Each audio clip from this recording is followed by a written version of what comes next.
Oke, untuk tupoksi dari Menko Kemahasiswaan sendiri yang pasti itu berkoordinasi dengan kementerian-kementerian di bawahnya. Lalu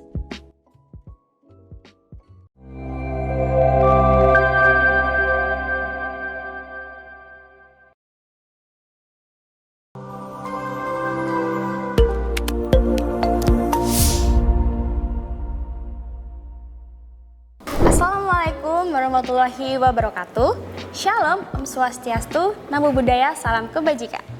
Halo Sobat Vokasi, kembali lagi di Ngopi Ngobrol Pasti bareng BEM KMSV UGM. Bersama saya Gita, saya dari Biro Kewirausahaan dan Kemitraan. Di sini saya ditemani oleh salah satu Menko dari BEM KMSV yang cantik nih. Tanpa berlama-lama lagi, langsung aja nih kita ajakin kenalan. Halo Kak. halo. Boleh perkenalkan dirinya, bisa disebutkan nama, dari prodi mana, angkatan, dan juga asal kemenkoannya. Oke, halo semuanya, kenalin nama aku Adelia Fitri, biasanya dipanggil Adel. Aku dari Prodi Manajemen Informasi Kesehatan, Departemen Layanan dan Informasi Kesehatan Angkatan 2021. Di sini aku dari Kementerian Koordinator Kemahasiswaan. Kak Adel ini dari Manajemen Informasi Kesehatan dan sekarang menjabat sebagai Menko Kemahasiswaan ya teman-teman. Aku mau nanya nih Kak, kesibukan akhir-akhir ini tuh apa selama menjabat sebagai Menko dan juga di akademiknya sendiri? Oke, untuk kesibukan di akademiknya aku baru aja nyelesain praktik kerja lapangan dan juga untuk di BEM ini mungkin mengurusi beberapa proker yang mungkin bentar lagi akan berjalan, gitu sih. Gitu ya Kak.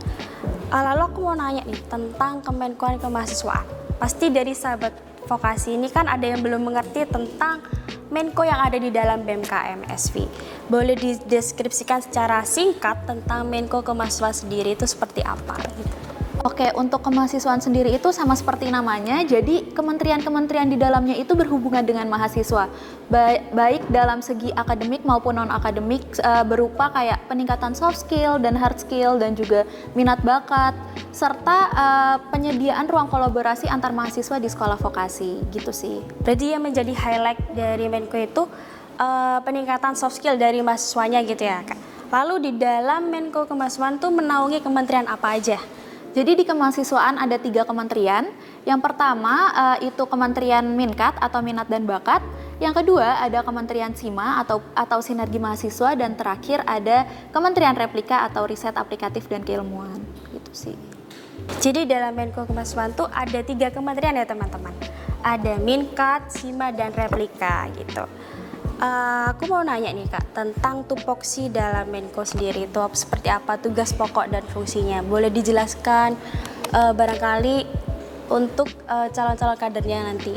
Oke, untuk tupoksi dari Menko Kemahasiswaan sendiri yang pasti itu berkoordinasi dengan kementerian-kementerian di bawahnya, lalu mengawasi dan juga ikut bertanggung jawab dengan proker-prokernya, dan terakhir menyediakan wadah ataupun tempat untuk mahasiswa di sekolah vokasi dalam bidang akademik maupun non-akademik sih.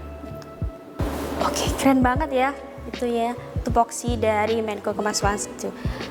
Masuk ke dalam pertanyaan personal nih Kak. Aku mau nanya tentang bagaimana sih cara kakak menghadapi kemenkoan itu, apakah punya cara khusus sendiri ataukah ada syarat-syarat tertentu dalam menghadapi kemenkoan itu sendiri? Untuk cara khususnya tuh nggak ada sih, tapi karena setiap kementerian punya cara kerjanya yang berbeda-beda, jadi mungkin agak sedikit butuh penyesuaian sedikit sih gitu. Jadi yang menjadi highlight itu adaptasi tentang culture-nya ya? Iya, benar. Lalu ini nih Kak, aku mau tanya, tantangan apa aja nih yang dihadapi selama masa transisi dari online ke offline? Ataukah ada bedanya gitu? Untuk bedanya pasti ada sih, tapi itu semua bisa diselesaikan dengan diskusi sama teman-teman di kemahasiswaan gitu. Masuk ke dalam closing statement nih Kak, kita udah di penghujung acara aja nih teman-teman. Boleh sebutkan satu kata untuk kementeriannya masing-masing, lalu harapan untuk BEM kedepannya dan harapan untuk calon kadernya nih. Oke, untuk satu kata untuk kemahasiswaan yaitu keren pastinya. Terus untuk harapan BEM kedepannya semoga makin sukses dan juga membuat inovasi-inovasi yang lebih keren lagi ke depannya. Dan untuk calon kader ke depannya, aku harap punya rasa tanggung jawab dan juga rasa ingin belajar yang tinggi sih, gitu. Terima kasih ya Kak. Udah selesai nih sesi podcast hari ini. Sebelumnya aku mau mengucapkan terima kasih buat Kak Adel setelah datang di tempat ini dan menjabarkan tentang Menko Kemahasiswaan sendiri. Oke, sekian dari saya Gita dan juga Kak Adel. Sampai jumpa di podcast selanjutnya. Bye-bye.